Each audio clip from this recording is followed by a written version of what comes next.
Hello and welcome to this WSYR Plus Extra. Today we're talking about Super Dirt Week. We're joined by Nick Graziano representing Super Dirt Week. Thank you, Nick, for joining us. Yeah, thanks for having me. No, the excitement has been building for a long time, and we are finally here. Yeah. But first, can you tell us a little bit about yourself? Yeah, like I said, my name's Nick Graziano. I'm the Senior PR Manager for World Racing Group and Super Dirt Week. So I help work with all these media interviews and kind of coordinating all the public relations work that we do for Super Dirt Week and Super Dirt Car Series and all of our Northeastern events that we have going on. I'm going to ask kind of a loaded question first, but an easy one. What is Super Dirt Week if someone's just watching this for the first time and is curious? Yeah, so Super Dirt Week is really, it's the biggest dirt race in the Northeast, really the second biggest, even just motorsports event in the Northeast. It's at Oswego Speedway. I'll say this is the 9th year at Oswego Speedway. We put the dirt down. And I'll say a lot of people probably know Oswego Speedway as an asphalt track. Well, we put dirt down on the track, and we run a big dirt race. This is the Super Bowl for the big block modifieds and all these divisions that race there. This is their biggest race of the year. It's a massive just event for fans and the community. It's something that I know people are already camping all week. They got their campers ready. They're ready to load in on Sunday. I think simply we call it racing's biggest party. And it definitely seems like it. I mean, for anyone who's seen this in years past, I mean, it really is like a festive atmosphere. What do people need to know as far as dates, times, anything like that, any of the basics? Yeah, so I'll just say everything is on superdirtweek.com, or you can download the Super Dirt Week app that has everything for you. But we're kicking things off right away on Sunday, 9 a.m. Campers are loading in, teams are loading in. We'll have a kickoff party that night at Lighthouse Lanes, which is right in front of the Oswego Speedway, free for everybody to attend, free food, drink specials. And then we get right into it. Starting Monday, we have, we call it the Quarter Midget and Mike Rod Mania. That happens in the infield of Oswego Speedway. It's kids from about like four to I think about 16 years old. They're called Mike Rods and Quarter Midgets. They're basically where a lot of kids get their start in racing. So this is a good chance to see the future stars of who will be racing at Super Dirt Week. We have a really cool story. There's a kid who participated in that event last year, and now he'll be driving a Sportsman Modified at Oswego Speedway this year. So you never know where they're going to end up. So that's a good place, just kind of family fun. We're going to have a lot of different activities going on. Again, another free event for people to come and check out. That's at 6 o'clock on Monday. Tuesday, something new that we're doing this year, we're obviously working closer with the city of Oswego, the Chamber of Commerce with Fulton and Oswego. We're going to have, we call it Racing's Biggest Block Party, West 1st Street in downtown Oswego. There's going to be race cars, music, food, vendors, just kind of, again, kicking off that party. Another free event for people to come, attend, just kind of enjoy as we kind of grow what we're doing in Oswego. And then Wednesday, it just kicks off the on-track action from there. We'll have the Oswego parade. About 50 race cars that will be racing an event, parade around the streets of Oswego. That's at noon. Then we get right into racing action at the racetrack. Then there's racing for the rest of the week, all at Oswego Speedway, along with more concerts and different vendors and activities. So, like I said, there's a lot going on. It all leads to the Billy Whitaker Cars 200 on Saturday. I believe opening ceremonies will start around 6:30 for that. Now, you mentioned there seems to be a lot to do. So, say one or two members of the family might be racing fans, the others aren't. This really is an event the whole family can take part in, right? Oh, yeah, There's exactly. stuff for everyone? Yeah, exactly. Like I said, there's, say, if you don't want to watch the racing, well, we've got concerts going on. We're going to have DJs going on. Usually in the midway around noon each day, there will be a concert going on. We'll have like pre-race shows. We have our fan experience team there. They have a lot of giveaways, a lot of games for people to play. There'll be a lot of vendors set up. All your kind of favorite food vendors that you see around Oswego or places that you love to eat around Oswego, they're usually all there at Oswego Speedway for the event. So you're going to have a lot of really good food options. Like I said, it's a really family fun time.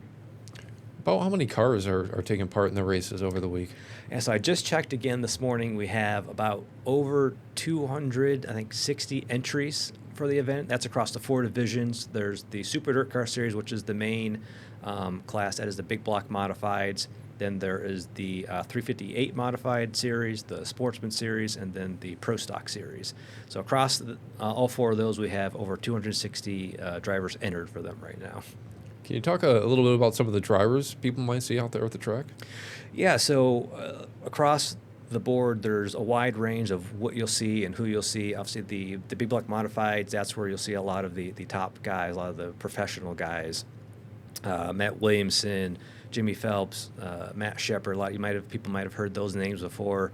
They're all there. All the biggest names really come to this event, and it's pretty cool that a lot of them participate in other divisions too. So there's a lot of guys that will be racing the big block modifieds, will be racing in the small blocks, so you kind of get to see them twice. And then the sportsmen and pro stocks, even in the other divisions, what's really cool about this series and this division is you'll have a lot of the professional guys that do this for a living.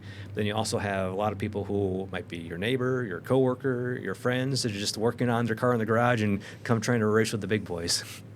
So now would be the right time to tell you I'm going to be a racer. Yeah, go for it. Yeah. All I got to do is buy a car and come on over. I'll drive my Camry in there and get laughed at. But Yeah. figured maybe it was worth a shot. Yeah. Are there any young names? I know you mentioned that young guy. Like, are there any names of people that should watch? Like, hey, this may be a big deal sometime in the future. This may be a big racer. Yeah, there's a lot, especially in the Big Block Modified Series. Alex Payne, he is a full-time driver on the Super Dirt Car Series Tour. He's a young one that'll be coming up. Alex Jankowski, he's in the running for the championship for the Super Dirt Car Series this year. He's actually going to be driving Stuart Friesen's car at Super Dirt Week this year because Stuart unfortunately can't race it. He'll be there, which is really cool that we'll get to see him there and have his team there. But Alex, they're both young kids. They're going to be big names in the sport. Then when you get to like the 358 Modified Series and the Sportsman Series, that's where you see a lot of young kids kind of make their way up the ladder in the racing, especially in the Sportsman Series. Nicholas Rue, Zach Buff, Zach Sabatka. I mean, the list can kind of really go on and on. It's if you go to superdirtweek.com, we do a really good job, I think, of highlighting a lot of storylines that you'll see. That's a good way to kind of learn about a lot of the drivers that you'll see this next week too. Yeah, I kind of was looking through it and some of the stories on them. It's really definitely a good read if you're heading up that way. Yeah. So hundreds of cars, but thousands of fans, right? Yeah. How many people are you expecting up there? So we usually expect about 30,000 fans throughout the week. I know before, I think the mayor said we about double the population of us. We go just by having Super Dirt Week there, which is really cool. A lot of people from, I think, 17 different states or so that it is coming in. 3 different countries represented. Even with the drivers, we have a lot of drivers from Canada, some from Australia that come over. So it's really cool to see the just kind of the vast majority of people that come. One of the things that always fascinates me is the camping. Like, Yeah. People camp there all week, right? Yeah. Like, when are they getting there, and like what kind of stuff do they do? Can you tell us a little bit about that experience? Yeah, so on Sunday morning, 9 a.m., we do early load-in for campers. A lot of people line up, get ready, bring their campers over, get situated.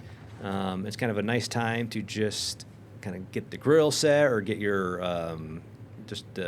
campsite set. It's pretty cool. We do like campsite competitions, so we encourage people to come, bring decorations, decorate their campsites however they want. A lot of people get really creative with that, which is really cool. So we do a contest with that to encourage that. But it's just really fun, relaxing time. You're with Oswego Speedway, you're kind of up on the hill, so you're kind of away from everything. So it's a nice kind of quiet time until you get to the party time at the night with everything. We have what we call the island tent, which is right in the pit area, which is really cool. The pit area and the camping are right connected. So if you're camping there, you can walk right through the pit, see all the cars, see all the drivers. But we have a tent where we do like a lot of our concerts that we'll have every night, DJ every night. So there'll be a lot of fun activities going on. Like I said, the Mike Rod night, the lock party, the kickoff party. We try to do a lot for people to get involved with and just have fun while they're there all week. What are some of the traditions besides the camping that you have seen year after year that people enjoy with Super Dirt Week? I think we know that a lot of people come to kind of meet up with people that they know. It's a good time to spend time with friends, whether it's just racing friends.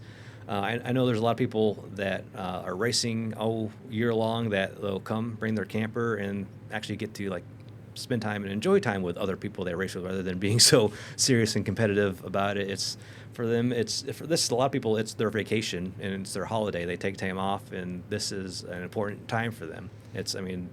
Super Dirt. This is the 53rd running Super Dirt Week, so there's a lot of history to the event. A lot of people have been going every year. A lot of people, whether they're new or it's something that it's a bucket list event for a lot of dirt track racing fans. Now, you mentioned now it's been going over 50 years. What do you think's been keeping it so popular for so long? I think it's a lot of things that make things popular. You know, it's the storylines, the competition. It's that fun atmosphere that you get. It's the kind of event that you want to come back to.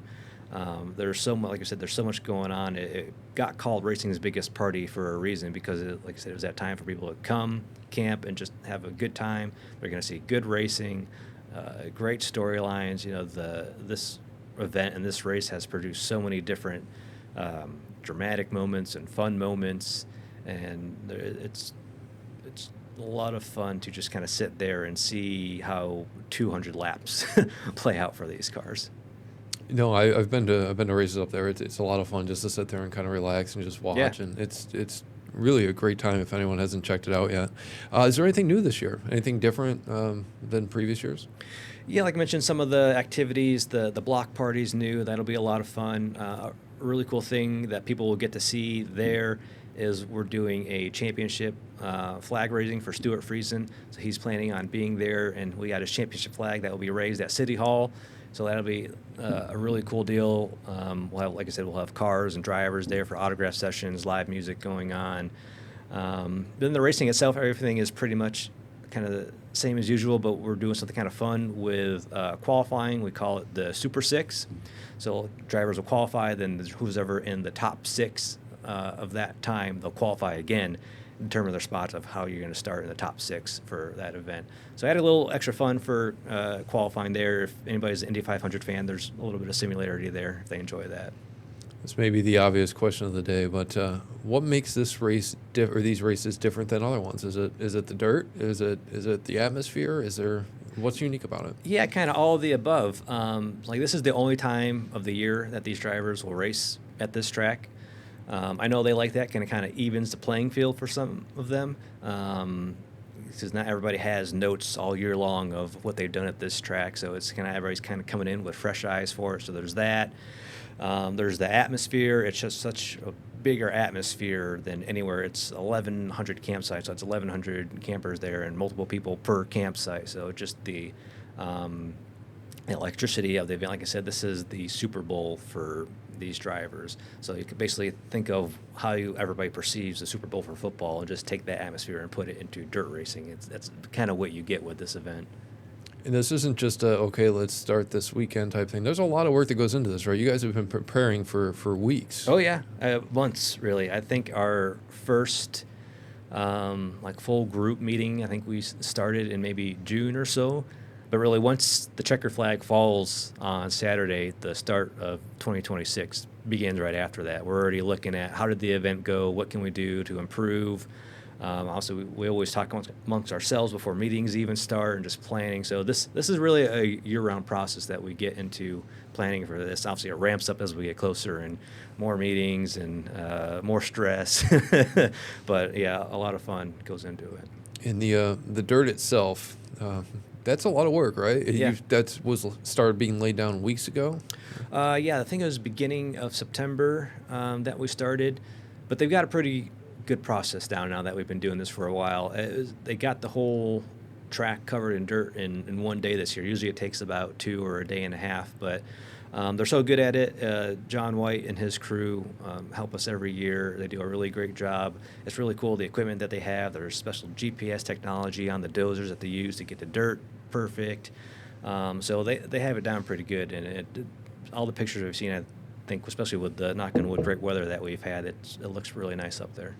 And this is more curiosity on my part than anything, but where does the dirt come from? Where does it go when the race is over? Yeah, so it's actually just stored right behind Oswego Speedway. We leave it there. It's out in the open, which is actually good. You want like water and rain to get into it to keep the nutrition in the dirt. So it just stays behind the speedway every year, and then when it comes time, we scoop it up and lay it back down. You mentioned the Billy Whitaker 200. That's the big race of the week? Yeah, that is the big race. That is the one for the big block modified. It's a 200-lap race, $53,000 to win. But there's big features for all the other divisions too. So Friday night is the Salute to the Troops 150. That's for the 358 modifieds, and there's the I Love New York 50 for the Pro Stock division. Those are more car-like looking vehicles, a little bit more, I think, NASCAR and dirt. That's kind of what those cars are. And then Saturday is the Great Lakes 75 with a Sportsman. That starts off the day and then ends the day with the Billy Whitaker Cars 200. Do the racers get prizes or winnings if they win the race? Yep. Yeah, every position there's a payout for it. I think altogether we calculated it up between the 4 divisions. There's over $420,000 in the purse. Then add another over $20,000 in special awards. Like if you win the pole, like we have sponsors for that, like SRI Performance sponsors the pole award. I think Frotto Curbing sponsors the outside pole award, and you can go down the list. There's special awards if you win the Last Chance Showdown, if you're the hard charger of the race, if you finish in a certain position. So there's a lot of cool prizes and a lot of big money on the line for these drivers. I remember as a kid going to the monster trucks and getting brought down into the dirt to meet the drivers and everything. People can do that with this, right? There's a chance to get pit passes. Yeah. Like how do people get those, and what access does it get them? Yeah, you can just go right to the gate and buy a pit pass, and it's pretty cool. You can. That's a cool thing just about dirt racing in general, that if you buy a pit pass, there's no special pit pass that you have to buy. You just buy a general pit pass, and you can go walk around the pits. And like the drivers, I think that's one of the best things about, especially even Northeast dirt modified drivers, is they're all very laid back. This isn't, like I said, a lot of them do this professionally, but a lot of them are just kind of, like you said, your neighbor, your friend. So everybody's very approachable, easy to get along with, easy to talk to. If you want to just go talk to the driver, talk to them about their car, ask them questions. It's a really cool opportunity to do that and see the cars up close in person too. If people aren't able to get to the track, is there a way to watch or listen to the races? Yep. So Dirt Vision is broadcast every Super Dirt Car Series race throughout the year, along with World of Outlaw Sprint Cars, World of Outlaw Late Models, a lot of weekly tracks. But they'll broadcast every lap of Super Dirt Week all week long, live, even starting with the Quarter Midget and Mike Rod Night on Monday. You can go to dirtvision.com or download the Dirt Vision app. You'll be able to watch all that. You mentioned earlier you have people coming from all over to watch this event. Where do the racers come from? Are they generally from the Northeast? Are they from all over the country, Canada? Yeah, so most of them are from the Northeast. You'll have a lot in the New York area, a lot from Canada. There's a couple from Australia. So I think it's 3 different countries that'll be represented, 9 or 10 different states that'll be represented. Have some coming up from North Carolina, Vermont, Connecticut, New Jersey. So yeah, it's pretty cool to see all the different areas that the drivers are coming from to come compete in this event. With the fans that come out, do you notice a lot of regulars that are there every year without fail? Oh yeah. We see them on the comments on Facebook and social media. That anytime we post something, like, oh, we'll be there again. Yep. Every now and then you run into the person that says, oh, I've been coming here for 40 years, or I've been coming here since the very first one in 1972. So that's always cool to see and get to meet those people. One year, we did meet one fan who had been going to Super Dirt Week for every year since the first in 1972, and he had a book of every ticket from every year. That's really cool to see.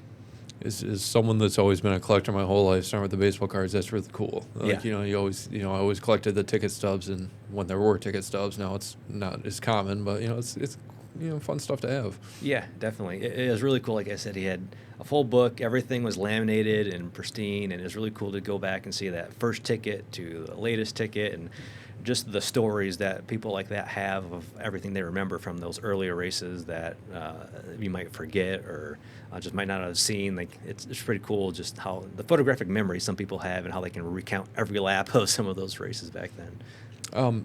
We're in a good stretch of weather. I mean, especially this coming weekend where it's nice. But say it does rain. What's the rain policy there? We always have a lot of different contingency plans in the back of our head. We try not to look at the weather too early. It kind of just, it is what it is. And once you get into that situation, you just kind of evaluate what happens and how that works. Unfortunately, it happens, and we've had to deal with it, and we kind of had to make plans on the fly. I say on the fly, but we've done this so many times. We kind of know what our options are and what we have to do. It's just a matter of when it comes, how long is it going to rain for, how does it affect the track. It's just a lot of different variables that go into it, but we always have plans in place in the back of our heads of what are our options, what do we have to do here. What about people getting to the track, parking, transportation? What are the things people need to know about that? Yep, there's parking right at the track that they can purchase once they get on site. It's basically once you pull up to Oswego Speedway, there's the big lot out front there, and it's pretty easy parking for everybody. For someone who has never been to Super Dirt Week, how would you best describe the atmosphere to them? I think we like to say it's a party and a race broke out. It's a lot of fun, whether it's yourself, with your friends, with your family. There's so much to do there and to enjoy. Like I said, even if you're not a race fan, there's a lot for you to enjoy, and maybe you become a race fan going there. That's what we hear a lot of times is people don't really know this kind of racing or dirt racing, but once they see it for the first time, they're usually hooked. It's very rare that we ever hear somebody that say they went to the track and didn't enjoy, have a good time. Now, the cars are pretty loud themselves, but the fans are loud as well, right? Mm-hmm. I mean, arguably, which would you say is louder, the fans or the cars? I think it depends on the situation sometimes. I mean, if it's a driver that nobody likes, you're going to hear it. I mean, if somebody that people really like and enjoy, and it's like maybe a local favorite, and he takes the lead, you're going to hear the crowd over the cars all the time. And that's really cool when there are those stories of local guys that people either really love and support, or like that guy that has just been trying to win, and finally he's having a good run. Maybe he takes the lead or something like that, and then you hear the whole crowd just basically drown out the noise of the car. Those are really cool moments. What can people do to get more information? You mentioned the app. Is that probably the best way to get information over the next few days or during Dirt Week? Yeah, superdirtweek.com, or download the Super Dirt Week app. That app is going to have everything you're going to need. They'll have live timing and scoring, results, photos, news. It lets you know about just different things that are around Oswego. Like if you've never been to Oswego before, the app is a really good source of what restaurants are around there, what other activities can you do around there, which is really cool because Oswego is a really cool town if people haven't been up there. So it's great to kind of enjoy your time in Oswego and then go enjoy some racing. What do people need to know about tickets? Is the best way to get it online through the app? Can you get them at the gate? Like, what's the best way to do that? So they're available both ways. I would recommend people buy them in advance, especially this week, because next week prices go up at the gate. You kind of get a discount price if you buy them in advance online. So now's a really good time to get your tickets, especially you can get 4-day packages, or you can get single-day tickets if you want. But if you're not able to do that, they'll be available at any of the gates when you get there too. Anything else I'm missing people need to know before heading out? I'd say just get ready for a good time. I'll say it's a dirt track. If you've never been to a dirt track before, I would say they do, like I said, they do a really good job. It's not too dusty, but you're going to get a little dusty here and there. But it's fun. Dress appropriately, maybe dress a little warm. I think we're going to have really nice weather, it looks like, next week, but it might get a little cool at night. But I'd say just be ready for a good, fun time. If you don't have anything going on, it's, like I said, there's so much going on just up there in Oswego for the event that if you like racing, you're going to love it. If you're not a race fan, there's a lot for you to enjoy and maybe become a race fan. The dirt's what makes it fun, right? Yeah, it's unique, right? Yeah, exactly. exactly. Might as well enjoy it before the snow starts falling. Let's get out and have some fun. Exactly. Right? Yeah. All right, Nick Rosiano, Super Dirt Week. Thank you so much for joining us. Thank you for having me. Appreciate it.